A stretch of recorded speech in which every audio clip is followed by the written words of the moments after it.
The emergency meeting of the Galactic Council hadn't even officially begun when the first counselor fainted.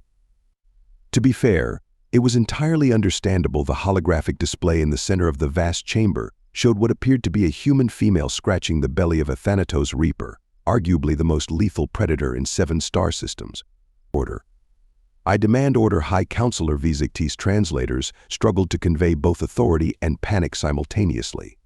His crystalline form was vibrating at a frequency that threatened to shatter the nearby ceremonial drinking vessels. Will someone please explain why this human is petting the galaxy's most efficient killing machine? The footage continued playing. The human identified in the report as Maya Chen was now making what the zoologists present could only describe as baby talk to a creature that had, only last cycle, depopulated an entire mining colony. The Thanatos Reaper, a 12-foot-tall mass of crystalline claws, plasma hot venom glands, and nightmares-made flesh, was wiggling its rear appendage in apparent joy. "Oh, who's a good boy?" "You are." "Yes, you are." Maya's voice came through crystal clear on the recording. The creature, whose species name literally translated to Death's eager servant, in 17 languages, flopped onto its back, exposing a belly covered in armor plating that had previously withstood direct hits from military-grade plasma weapons. Ambassador X-Relix, representing the Centaurian Collective, raised all 4 of their appendages. Surely this is some form of advanced holographic manipulation. The human female must be. The ambassador's voice trailed off as Maya, in the footage, produced what appeared to be a rubber ball. The entire council chamber went dead silent as the Thanatos Reaper assumed what could only be described as a play bow. The file includes her initial report droned under Secretary Ult, their gelatinous form quivering with each word. She's named it. And I need the assembly to understand I am reading this exactly as written, Mr. Snugglesworth. A second counselor fainted. But High Counselor Vizicti's crystalline structure was now vibrating at a frequency that threatened to interfere with local communications. These creatures destroyed the entire Proxima defense fleet. They're immune to most known weapons. They eat plasma for sustenance, which apparently makes them excellent candidates for fetch. Came the dry voice of Dr. K. Zarn, the council's chief xenobiologist. The ancient arthropodian scientist clicked their mandibles in what might have been amusement. The human's report includes a delightful section about how the creature's plasma consumption makes for, quote, exciting games of catch with plasma balls. The footage shifted to a new scene: Maya sitting in what appeared to be a living space, the Thanatos Reaper curled up with its massive head in her lap, making a sound that could not possibly be. "Is that thing purring?" someone shrieked from the back of the chamber. Indeed, Dr. K. Zarn continued, maintaining their professional tone despite their mandibles twitching in what might have been suppressed laughter. The human has included an extensive section on proper care and maintenance of what she calls her big softy. It includes recommendations for belly rubs, proper plasma ball throwing technique, and something called walkies. A third counselor fainted. The High Counselor finally managed to stabilize their vibrations enough to speak coherently. But this is impossible. These creatures are apex predators. They're walking death machines. They're currently being taught to sit and stay. Dr. K. Zarn interrupted, displaying a new holographic image of Maya holding up what appeared to be a treat while Mr. Snugglesworth sat perfectly still, all 18 of its razor-sharp appendages tucked neatly beneath its crystalline body. The human race. The doctor continued, their mandibles now definitely twitching with amusement, appears to have a rather unique approach to apex predators. According to their historical records, this is, not their first attempt at turning killing machines into, and I quote directly from Ms. Chen's report, adorable snuggle buddies. The fourth counselor didn't even bother returning to consciousness after fainting. The first diplomatic mission to Earth had been meticulously planned for 7 standard cycles. The delegation had studied human culture extensively, prepared for every conceivable scenario, and even practiced using the bizarre human facial expressions to show friendliness. What no amount of preparation could have readied them for was Ambassador X-Relix's first step onto Earth's soil being interrupted by something called a golden retriever. Containment breach, screamed Security Chief Zixtal, their protective exoskeleton extending to full battle configuration. Unknown predator species approaching the delegation, activating defensive protocols. The unknown predator species responded by sitting down, tilting its head, and wagging its tail. "Oh, that's just Max," a human voice called out. "He's very friendly, just wants to say hello." The delegation watched in horror as Maya Chen, then just a junior xenozoologist assigned to the diplomatic welcome team, walked up and began vigorously rubbing the creature's head, causing its tail to accelerate to potentially dangerous speeds. "Would anyone like to pet him?" Maya asked brightly, completely ignoring the fact that half the delegation had assumed defensive postures and the other half had begun emergency evacuation procedures. "You Ambassador Xrilix's translator crackled with disbelief. You appear to be touching a predator species. Willingly. With your manipulator appendages." "Well, yeah," Maya scratched behind Max's ears, causing his back leg to start thumping against the ground. "He's a good boy. Aren't you, Max?" "Yes, you are." The security team's threat assessment systems crashed, trying to reconcile the creature's obvious predatory features: sharp teeth, muscular build, keen sensory organs, with its current behavior of rolling over for a belly rub. "But it has visible killing apparatus," protested junior diplomat Wyth L. "Their atmospheric processing modules working overtime. Those are clearly designed for rending flesh." "Oh, you mean his teeth?" "He mostly uses them for carrying his favorite tennis ball." Speaking of which, Maya pulled a small yellow sphere from her pocket. Max's entire demeanor changed instantly, shifting from relaxed to alert with predatory focus. 3 members of the delegation activated their emergency teleporters. "Would anyone like to play fetch with him?" Maya asked, seemingly oblivious to the panic she was causing. "He loves meeting new friends." "Play." With a predator, Ambassador Xrilix's translator nearly shorted out. "Human Chen, perhaps the universal translators are malfunctioning. Surely you don't mean?" The tennis ball sailed through the air. Max bounded after it with frightening speed and efficiency, causing several more delegation members to activate their emergency protocols. When he returned, proudly carrying his prize, only the ambassador and 2 thoroughly terrified junior diplomats remained. "See? He's a sweetheart," Maya beamed, accepting the slobber-covered ball and giving Max another vigorous petting.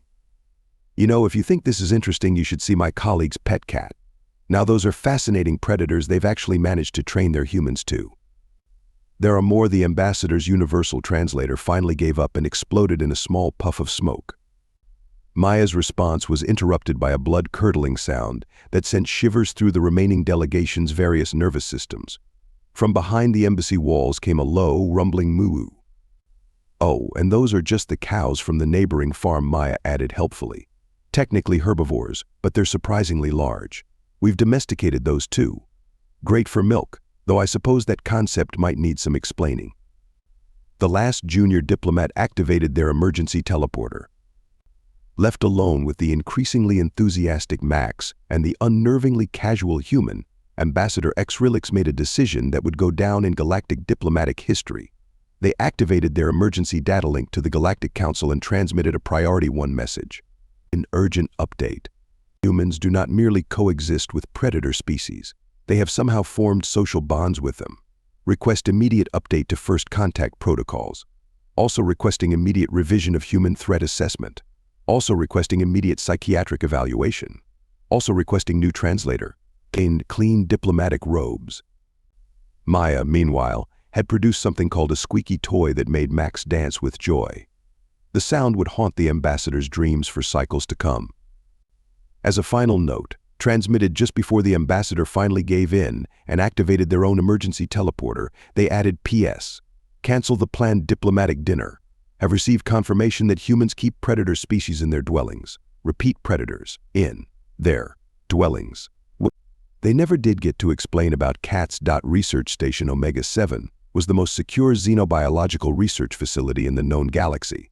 Its containment systems were legendary, its security protocols were written in blood, sometimes literally, and its safety record was impeccable. At least it was until Maya Chen arrived with a bag full of squeaky toys and something she called premium beef jerky. "You want to?" What Dr. Kazarn's mandibles clicked rapidly in distress as they reviewed Maya's research proposal. "Enter the Nexar Beast Containment Unit? Physically? With treats."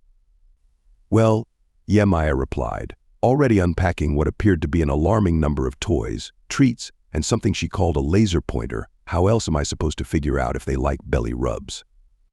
The Nexar beast in question, a 30-foot monstrosity of scales, teeth, and evolutionary spite, watched from its reinforced containment field with all 7 of its eyes.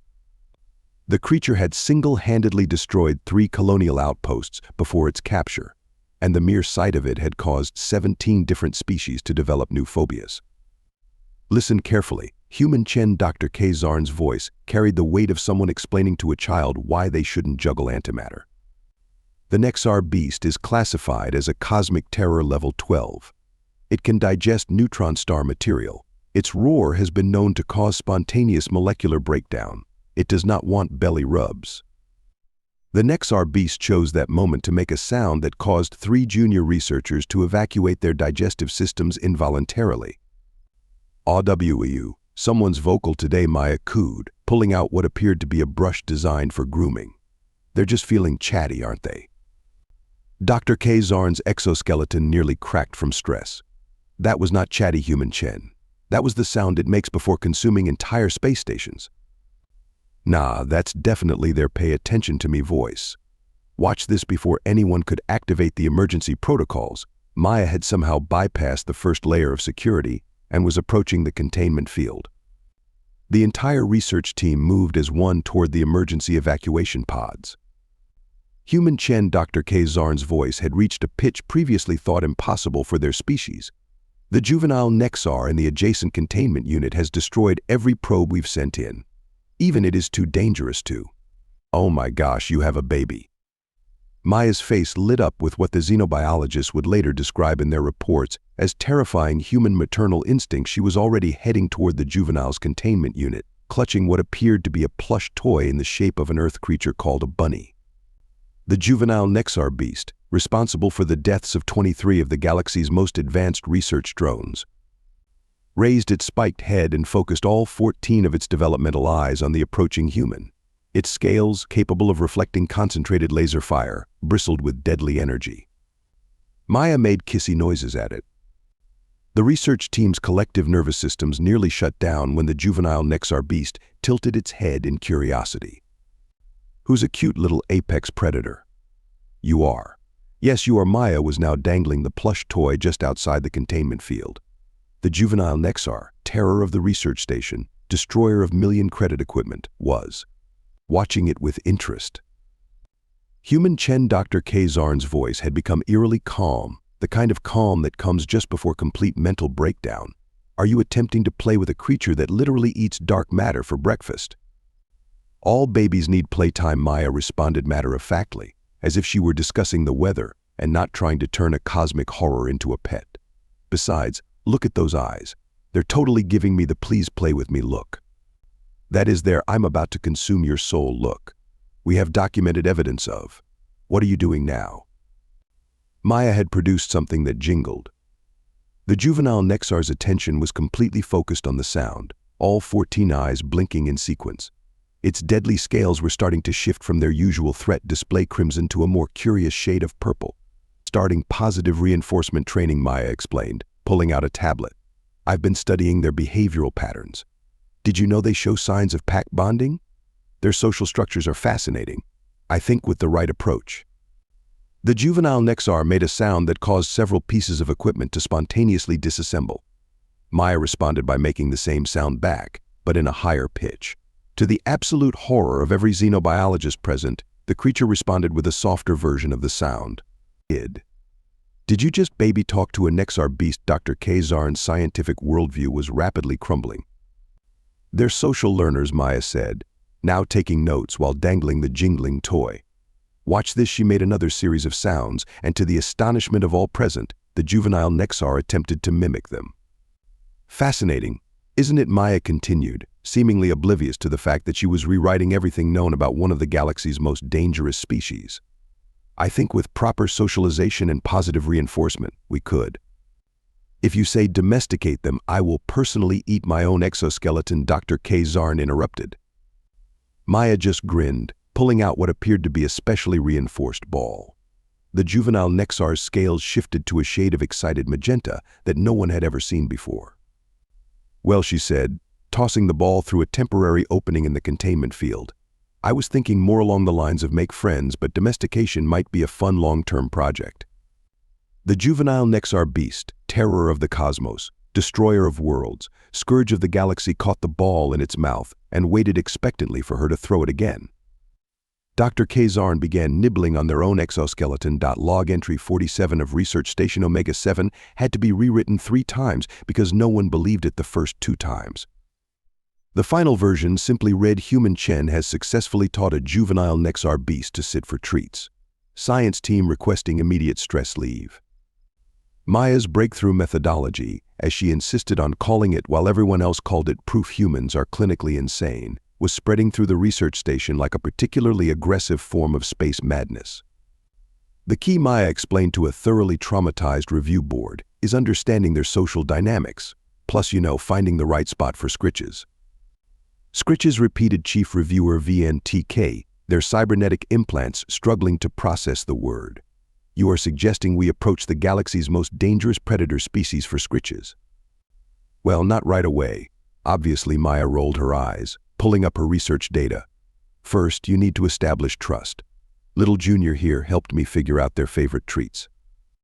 The holographic display showed footage of Maya experimenting with different types of enriched matter. The juvenile Nexar, now named Junior, causing several xenobiologists to require therapy, was enthusiastically consuming what appeared to be compressed dark matter formed into the shape of small bones. Did you make cosmic horror treats? Dr. Kazarn's mandibles were twitching uncontrollably. Yep. They're particularly fond of the neutron-flavored ones. Watch this. Maya pulled out one of said treats. Junior, now twice the size they'd been a month ago, immediately assumed a perfect sitting position. All 14 eyes focused on the treat with an intensity usually reserved for destroying solar systems.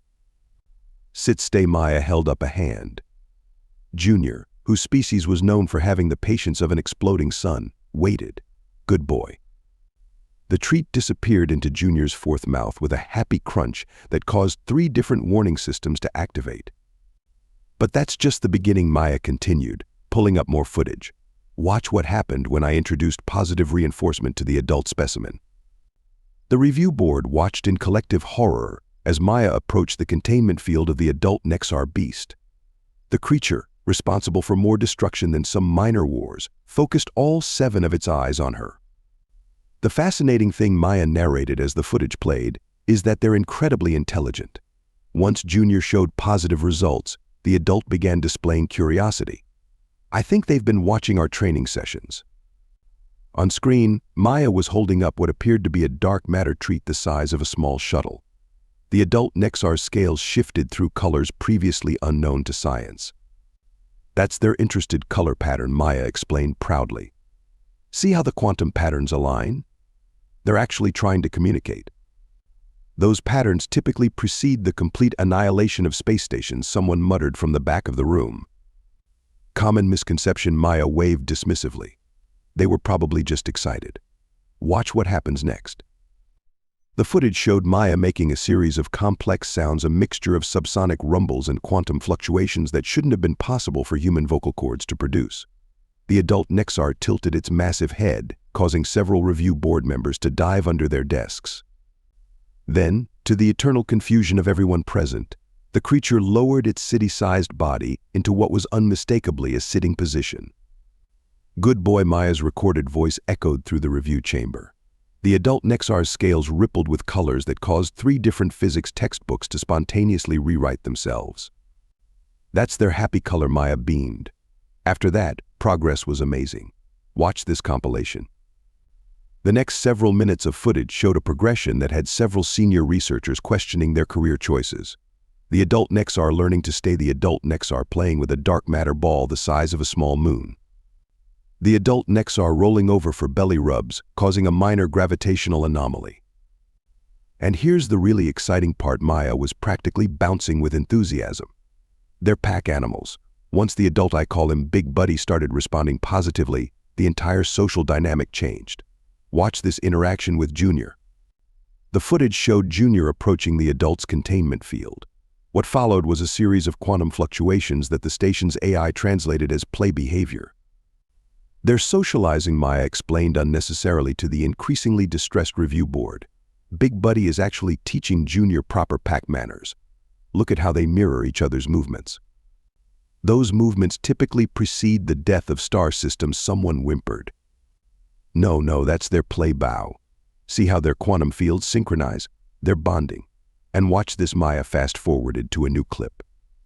The footage showed her standing between the two containment fields, holding treats in both hands. Both Nexar beasts sat perfectly still, all 21 eyes focused on her with laser precision.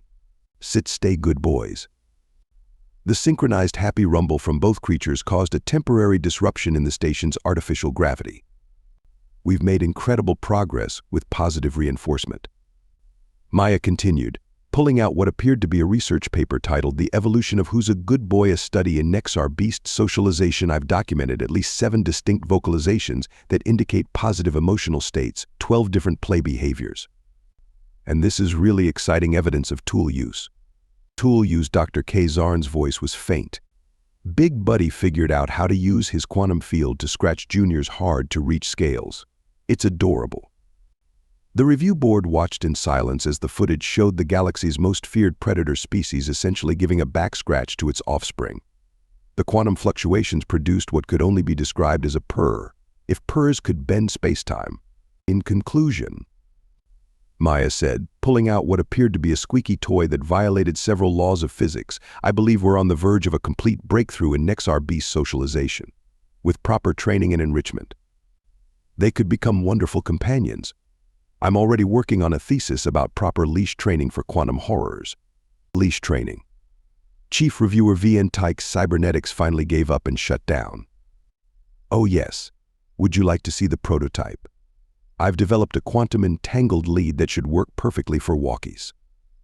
The review board unanimously voted to approve Maya's continued research, if only because no one dared to tell her no. As they filed out of the room, several members could have sworn they heard her baby talking to both Nexar beasts about who was the goodest eldritch horror in the whole wide galaxy. Dr. K. Zarn's final note in the day's log read, simply, the human has succeeded in domesticating cosmic horror. Request permission to retire and become a farmer. Any reality where this is possible is too much for my scientific mind to handle. Big Buddy and Junior's happy quantum purrs were heard throughout the station all night. The day the containment fields failed on Research Station Omega-7 would go down in galactic history as either the most terrifying or most ridiculous moment in space exploration, depending on who you asked. Emergency alarms blared as both Junior, now the size of a small cruiser, and Big Buddy, whose mass rivaled some space stations, found themselves free of their quantum containment fields. The station's AI, usually a model of calm efficiency, was having what could only be described as a digital panic attack. Alert. Alert. Nexar beast containment breach. This is not a drill. Repeat, this is not a drill. All personnel proceed to emergency evacuation protocols. Also, it was an honor serving with you all. Dr. K. Zarn, who had just returned from their rejected retirement application, found their mandibles clicking in what they recognized as hysterical laughter. Well, at least we'll have an interesting answer to what happens when 2 Nexar beasts are released in an enclosed space. The entire station waited for the inevitable destruction. Security forces had already activated their last resort antimatter weapons, not that they'd do much good against creatures that ate dark matter for snacks. The evacuation pods were launching in record numbers. Several researchers had already started writing their last wills and testaments. And then Maya Chen walked in, carrying what appeared to be a comically large bag of treats and her infamous quantum squeaky toy. Who let my boys out of their rooms, she demanded, hands on hips, looking for all the world like a mother who had caught her children sneaking cookies. Human Chen. Dr. K. Zarn's voice carried the special kind of calm that comes with accepting one's imminent doom. Perhaps you failed to notice, but we have 2 unleashed cosmic horrors in our main research bay. Yeah, and it's not their scheduled playtime, Maya replied, pulling out what appeared to be a treat the size of a shuttle. They know better than this. Both Nexar beasts, who had been experimentally testing their newfound freedom by prodding at various pieces of extremely expensive equipment, turned all 21 of their eyes toward Maya.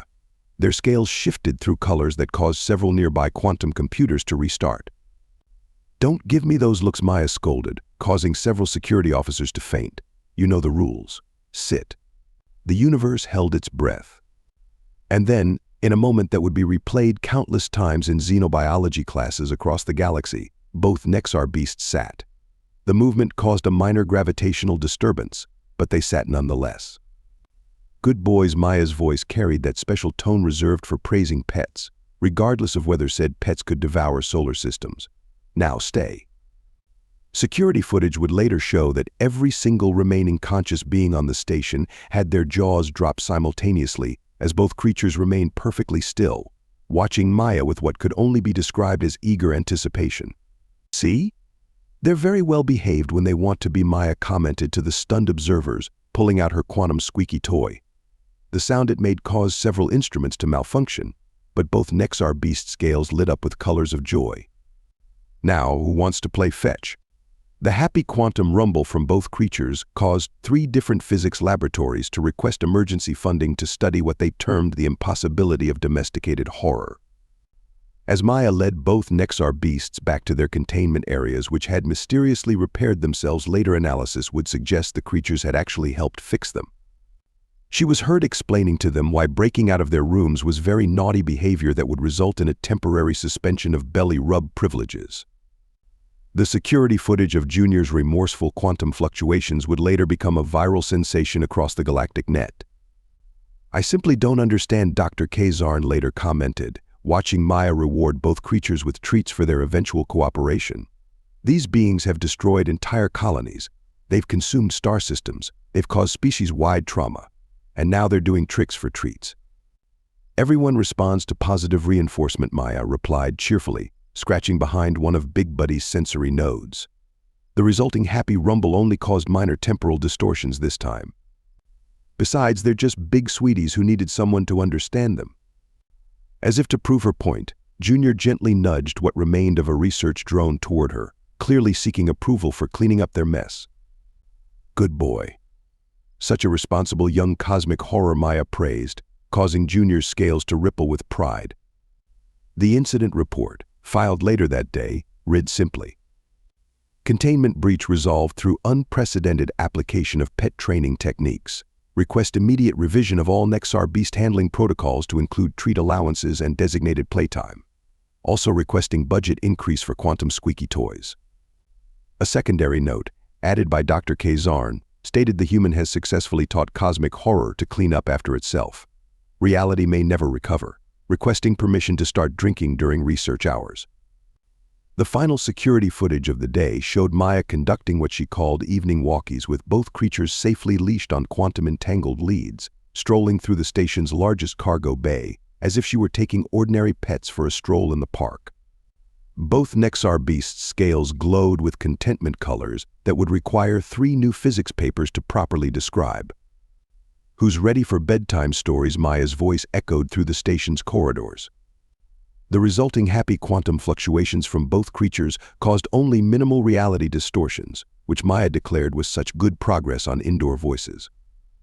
Dr. Kazarn's final log entry for the day read: The human has taught cosmic horror bedtime manners.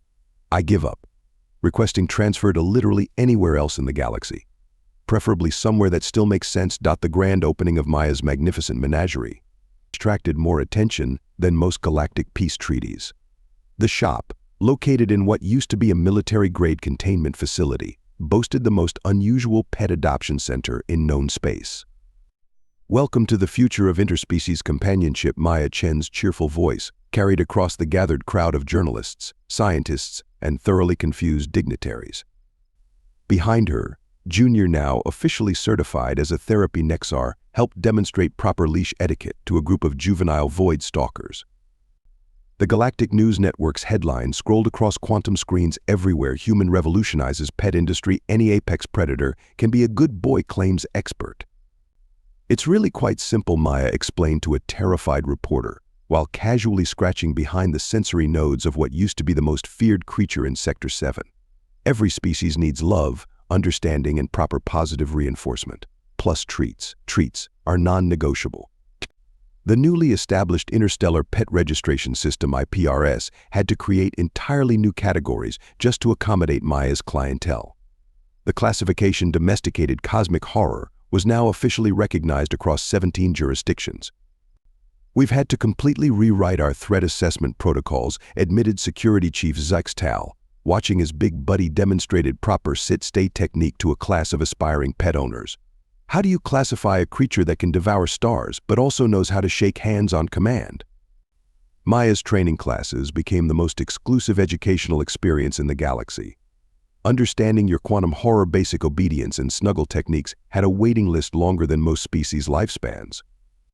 The key Maya lectured to a packed auditorium while Junior helped demonstrate proper play behavior is understanding that every creature, no matter how many dimensions it exists in or how many stars it's devoured, just wants to be a good boy or girl. The gift shop did remarkable business, particularly the line of quantum-reinforced squeaky toys and treats made from compressed dark matter. The My Pet Can Devour Your Planet But Chooses Not to bumper stickers became an instant hit across 17 star systems. Dr. K. Zarn, who had finally given up on retirement and instead became Maya's chief veterinary consultant, could often be found muttering about the impossibility of it all while dispensing cosmic horror vitamins and checking quantum energy levels. Yesterday they reported to the Galactic Science Academy, "I gave a void stalker its annual checkup. It stuck out its antimatter tongue and said, 'Ah, reality may never make sense again.'" The shop's most popular feature was the Adoption Day events, where previously terrifying species found their forever homes with properly trained and certified owners. The sight of a Thanatos Reaper happily leaving with its new family, quantum leash in place and favorite toy in its fourth mouth, became surprisingly common. Maya's advanced training classes included such revolutionary concepts as teaching your cosmic horror to fetch without causing temporal paradoxes and basic commands in quantum frequencies beyond sit and stay. The Galactic Council, after much debate and several faintings, officially recognized Pet Trainer as humanity's unique contribution to galactic civilization. The certificate hung proudly in Maya's office, right next to Junior's Most Improved Cosmic Horror Award from Obedience School. Really, Maya explained to yet another astonished interviewer, while Big Buddy demonstrated his newest trick of creating stable micro-universes for other pets to play in.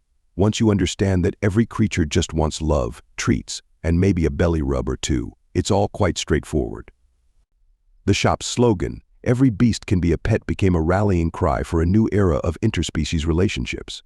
Even the most hardened military commanders had to admit there was something oddly heartwarming about watching a Nexar beast playing fetch with a quantum ball. As for Maya, she continued to expand her business, offering such services as cosmic horror daycare and quantum beast grooming. Her waiting room became famous for being the only place in the galaxy where you could see a void stalker and a Thanatos Reaper sharing a toy while waiting for their checkups. The final word on the matter came from an anonymous Galactic Council member. "We used to fear these creatures. Now they have Instagram accounts. The humans have fundamentally broken reality and somehow made it better."